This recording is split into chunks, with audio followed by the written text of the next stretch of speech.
this town. Steps so light, I barely touch the ground. Everybody wants to know how.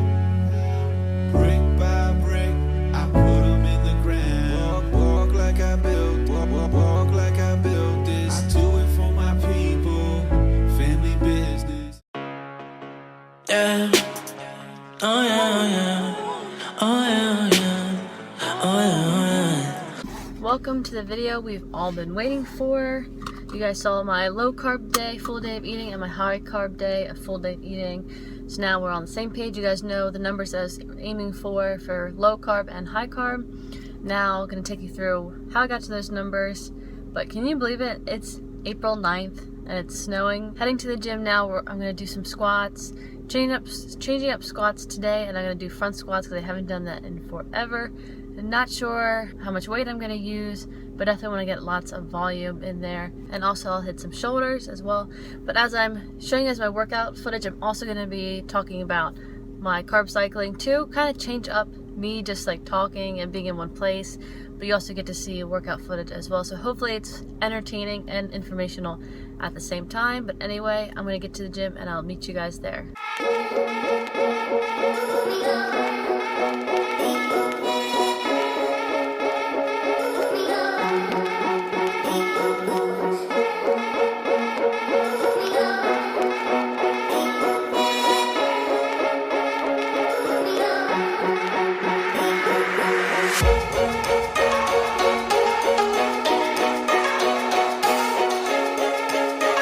Hopefully you can hear me, but remember when I said they were doing renovations and everything was kind of all over the place? Well, look what they did.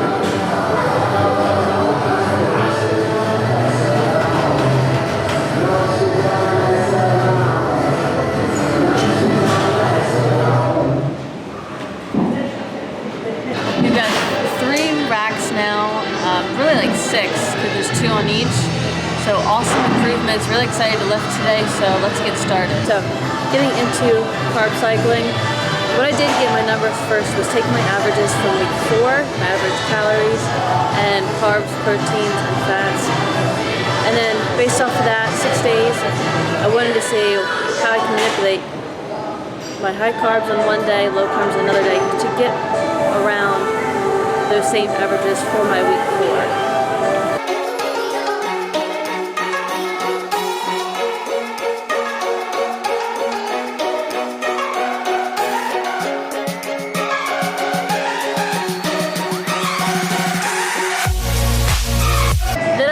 Research on different types of carb cycling. So you could do high carb, low carb, low carb, alternate every day. You could do 2 low carbs, 1 high carb, 2 low carb, 1 high carb. It's all kind of different preferences. And then you could even do 2 high carb, 1 low carb, 2 high carb, 1 low carb. Kind of just depends on your preferences.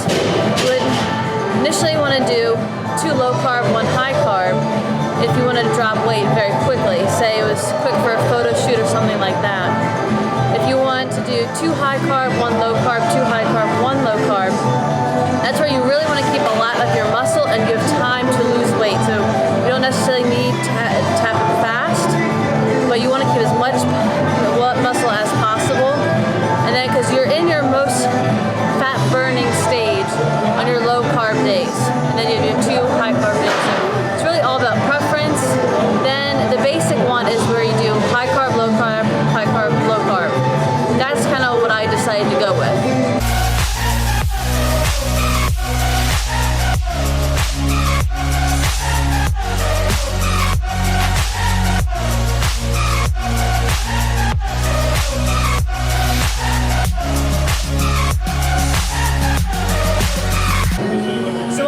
That I wanted to do a high carb, low carb. I'll try to figure out how high could I have my carbs on high carb days and how low do I need my fats to be so that my averages at the end of the week could be similar to week 4 but still put me at a deficit.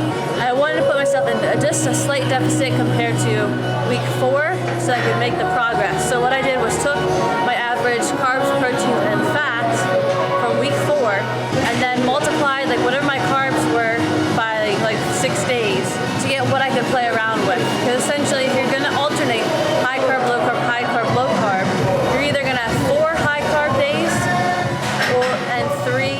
low carb days or the opposite. 7 days a week, there's gonna be one day where it could be your refeed day, it could be a cheat meal, whatever, but you have that one to play with.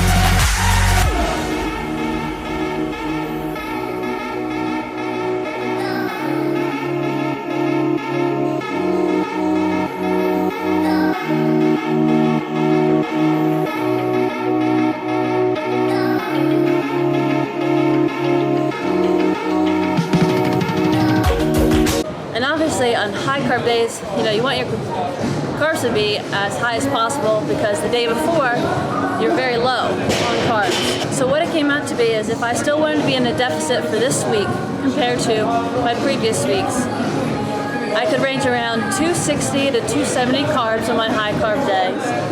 My fat was at 30. And the next day would be low carb. If I kept my carbs at 150 grams, I could raise my fats to about 60 to 70.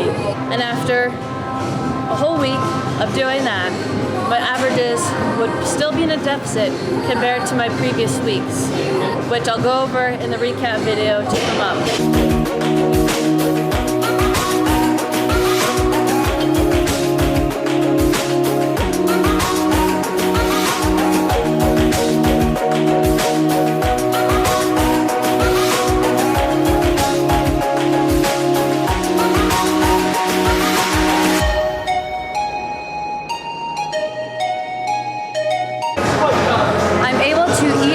On one day, not get bloated, and still see results the next day. And when I have the low carb days, the fats fill me up so much that I'm not even worried about carbs at all. Like right now, today is a low carb day and I feel totally fine because at the end of the day, you're still eating the same amount of calories on a high carb day and a low carb day. It's just what you're eating is different. So it just takes time to figure out what works for you personally. And then, you know what, yes, it took me 4 weeks to figure this out. And hopefully it will be consistent, but it was worth figuring out.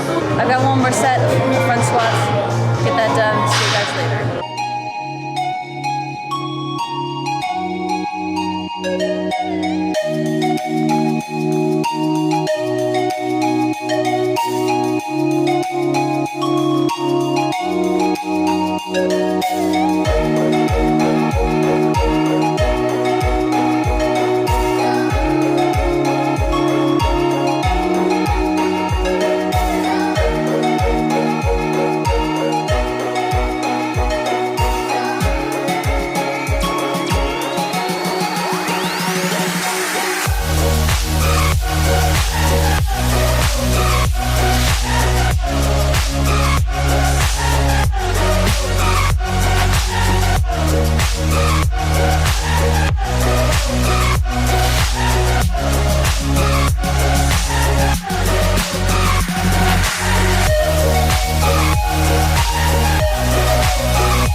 Currently taking new titles for the series because clearly I'm not prepping for the beach. That's not the sun. That's snow. More like wet snow, so it's not actually sticking, but it's coming down a lot more than it was when I walked into the gym. But anyway, workout was awesome.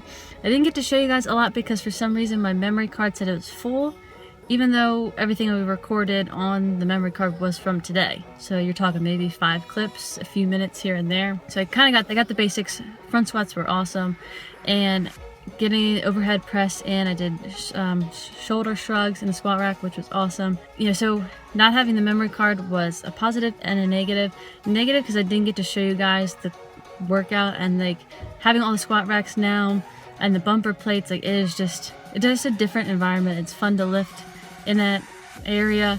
You don't have to wait for someone who's breathing down your neck to go in after you because there's plenty of other racks that they can go on, so you have your time, and it's just a whole different mindset when you have the resources for you.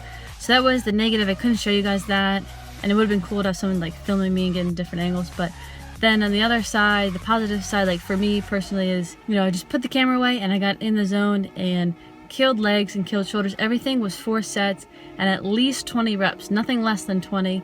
So that was awesome. I felt so good, really tired right now. I try to talk in between the clips, so hopefully you guys can hear me talk about like the carb cycling. But overall, I just want you guys to know it's working well. And how I got my numbers was just based off the averages. You know, I calculate how many high carb days I can afford to have, how many low carb days I need to have in order to still be at a deficit at the end of the week. That's basically all it is. You can figure out how many days in a row you want of low carb days and then high carb days. You figure out that on your own.